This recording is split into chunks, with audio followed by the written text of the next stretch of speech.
coach, new year, new team, new conference. Just your overall thoughts. We're just excited to get going. We're a weird sport where we play our first game in almost a week, and we're not even full hours yet from a practice standpoint. We're still in limited hours with these guys. So, in college hockey, everybody kind of has to drink out of a fire hose, until their first game, and that's what it always feels like. So you prepare them the best you can, and today the intensity was really good. If we carry that over for the next week and a half, I feel really good about our team. Greg, we talked before about the pieces of the foundation. You finally got the last one joining a conference. First off, just what does it mean for the program, and then secondly, what is the challenge going into probably the best conference in the country?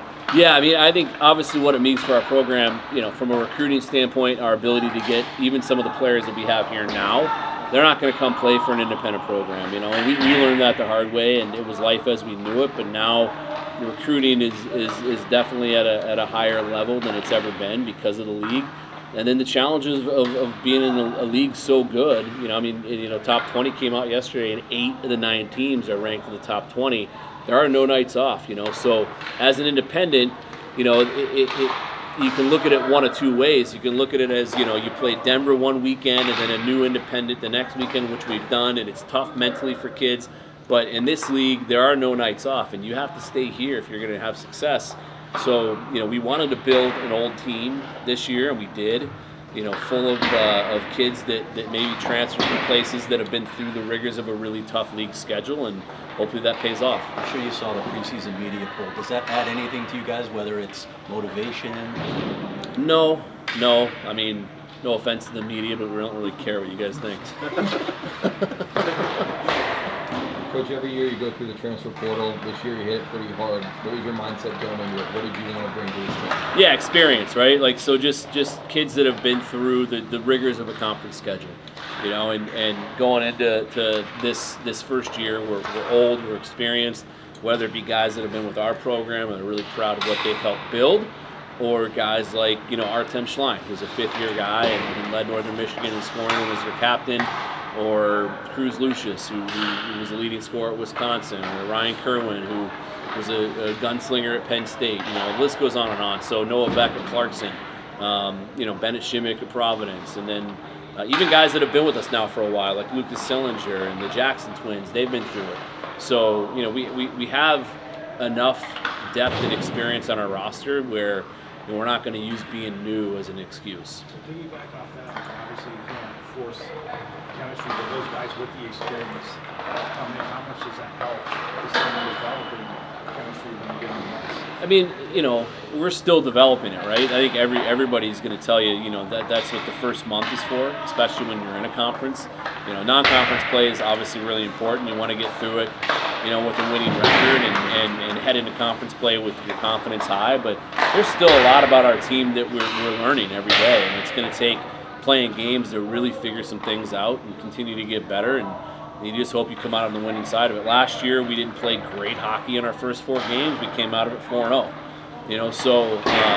It's when you start the year, systems and detail and all that and habits, all those things are really important. But at the end of the day, you just want a team that's going to go out and try and grit their way to wins. And I know these guys have it in them, and that's what we're going to hopefully see them do. Is there anyone that you brought in that kind of surprised you in a way, someone that you might think is maybe underrated that can have a standout year this year? We didn't bring anybody that's underrated. We had a really good recruiting class, both in the transfer portal and as freshmen. The 3 freshmen D are really, really high-end players. Whether Joel Schellberg from Sweden, who was a high-end D in the USHL, Brazen Bozer, 3rd team All-USHL, led the league in plus-minus. Sam Court, was the CJHL Defenseman of the Year in Brooks's last year and had 87 points. Can run a power play at an elite level. We don't feel like we brought in anybody that we don't have high expectations for, or that's kind of under the radar. And then obviously Cullen Potter, who's our only freshman forward. So, they're all going to make mistakes. They're freshmen, but we're going to let them play through those, and they're big pieces of the present and huge pieces of the future. Coach, speaking on Colin Potter, obviously everybody knows about his speed. He's one of the fastest guys in his draft class. But what else is kind of stuff about him since he's been? He's got a huge IQ. He's actually a really, really bright player. And especially when he has the puck. So we got to find ways in every situation when he's on the ice to make sure he's in a situation where he has the puck, because he can make plays. He's not just a speed burner. His speed and his skating is literally world class. Everybody knows that. But he can really think the game, and he's going to be good. He's going to make mistakes. He's 17, and there's some habits and some detail to his game that we continue to work on. But again, he's a kid that we're going to let him play through those mistakes. It's a great fit for him. He's the only freshman forward. We got a lot of experience around him to insulate those mistakes with. And like I said, I stand by what I said, back when he committed. I think by, Thanksgiving, Christmas time, you're going to see him go from here to here, because he's a special player. Playing off that, this is going to be a physical challenge for him stepping into this league. You feel like you're able to shelter him in that way too? Yeah, I think so. I think he's not slight of frame. If you saw him, off the ice, he's got a baby face, but he's got a good frame, and so I think he's ready mentally. Most importantly, he's ready for the challenge and ready for the opportunity, and we're here to help guide him along. But he's going to be really good. Just as the roster as a whole, where do you feel like the talent of this roster kind of compares to the previous season that you've had? From a depth standpoint, it's by far the best roster we've had. It doesn't mean that we expect to go undefeated, but it's not even close. It's if you look at the skill up and down the lineup, the depth on the back end, I think is by far, to me, the biggest difference in any roster we've ever had. We have 8 that can really play. And they all bring something different to the table. But we're deep. We got a couple guys out right now. We don't expect them out for too long, but we can sustain that with the depth we have. Coach, the main goal is obviously to always win a national title. But do you have any other expectations, and where are your other goals for this team? The only goal I have right now is to beat Air Force next Friday. That's it. Coach, with the departure of the Coyotes, spotlights on ASU hockey, how does that, are you guys prepared for that? What have you talked to your teammates or your players about what they're going to expect this season? Yeah, no, we're the show in town, right? And I think most importantly, obviously we want to win no matter, if the NHL's here or they're not here. None of that really changes our mindset on the ice, but I think the biggest impact we can make is off the ice in the community. And we've done things like a free coaches clinic for youth and high school coaches. The guys have been out in the community, I think, in the last month and a half more than probably the past year. And we're going to continue to do those things and really reach out to the youth hockey community and open our arms to them. And we've told every organization whatever they need from us, they'll get. But we can make a really big impact off the ice, and that's what we're going to do. Do you feel the responsibility to carry that? Yeah, I think it's we have to continue to grow the game here, and the best way to do it is to have the NHL, and we've had it for a quarter of a century, and now it's gone. I don't even know if we're here without the NHL here. I really don't, and there's a lot of reasons I could get into for that. But we have to carry responsibility. We have a beautiful arena that's full of the hockey community every night we play, and we have to give back to them so they continue to support us. There's pretty lethal power play last year, and you lost some strong pillars within that. What has it been like in the preseason trying to rebuild that and get it back to the same caliber? Yeah, we're really confident that it can produce at a clip that it did last year, maybe even more. Anytime you lose the 4th all-time leading power play goal scorer in NCAA history in COP, it's tough to replace that. But we have some trigger guys like Kerwin and Colin Potter looks really good, and obviously up top we lost Timmy. But the guys that we're replacing them with, we have really high expectations for, and I think that the catalyst to the success in the power play, if you ask anybody in our room, was Silly, and he's back. Silly ran everything. I think I could get 20 points on our power play just kicking it to Silly and letting him do his thing. So he's the key piece, and he's the leader on that unit, and he'll get it going. Coach, can you speak on the leadership group led by Spacky and Mojave and Silly? Yeah. What does that leadership rate go up? I think it says a lot about what the guys voted for. They voted for all the guys that have been here the longest and really have given their heart and soul to our program. And that's great. You want to see that. Last year it was a little bit different. They voted Tyler Gratton, who was here for 2 months, almost a unanimous captain. He was maybe the best captain I've had.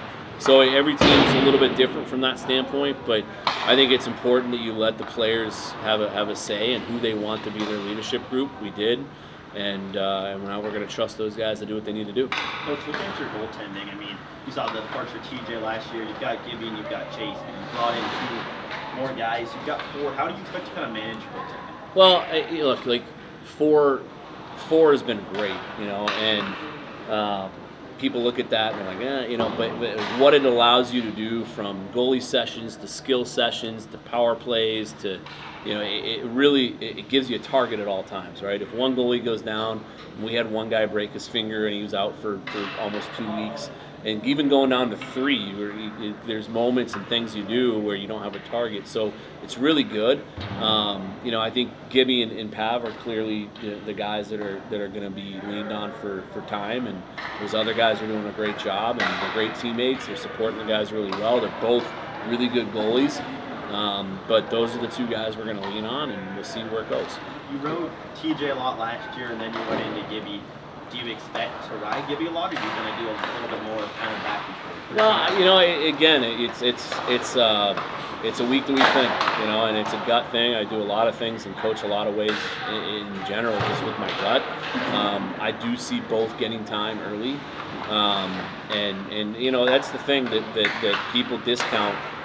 Gibson Homer won our net last year. He won our net through practice, and then he got his opportunity in games, and he just kept winning and kept, keeping the puck out of the net, and he won the net. And so, the net was rightfully his by the end of the year, and he might be our sharpest player in practice every day. He's very, very good right now, and gives us a lot of confidence with the back with that being so solidified. Greg, I know you don't want to look past Airforce, but what are realistic expectations for this team this year?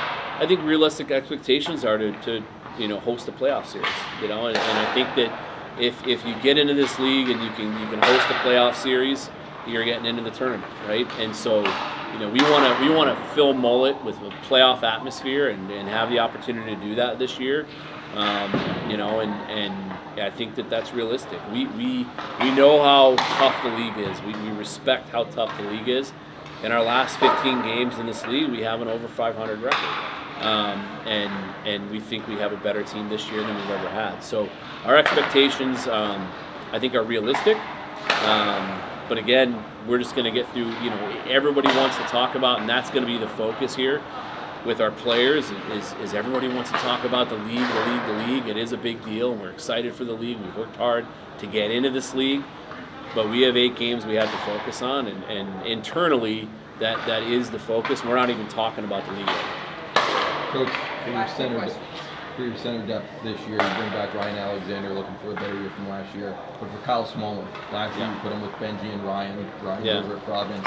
Do you expect to use a similar experience with Cullen, putting him with maybe older and bigger players? Well, he's going to be with older and bigger guys because I don't think we have anybody smaller than him, and we certainly don't have anybody younger than him. But right now, RA looks really good. He looks better than he's ever looked. Last year, he came off a hip surgery in the offseason. He had no summer. He had no training. It took him 2.5 months just for his legs to fire up, and he looks incredible. He had a huge offseason, his first offseason where he could really get in shape for a few years. And we got him on a line with Smallin and Benji, 3 guys that can play down the middle. And you can use a line like that in any situation. They fly up and down the ice. They play the right way. They're all 200-foot players. They can all win face-offs. They're going to be a really, really good line for us. What's your motto and mindset you're telling your team for this season? Be relentless. I think we're so fast. We have such a really fast, skilled team that our players have to have the mindset that they can't just use our speed and our skill when we have the puck. If we use our speed and tenacity when we don't have the puck, we're going to be really, really hard to play against because we are a very fast team.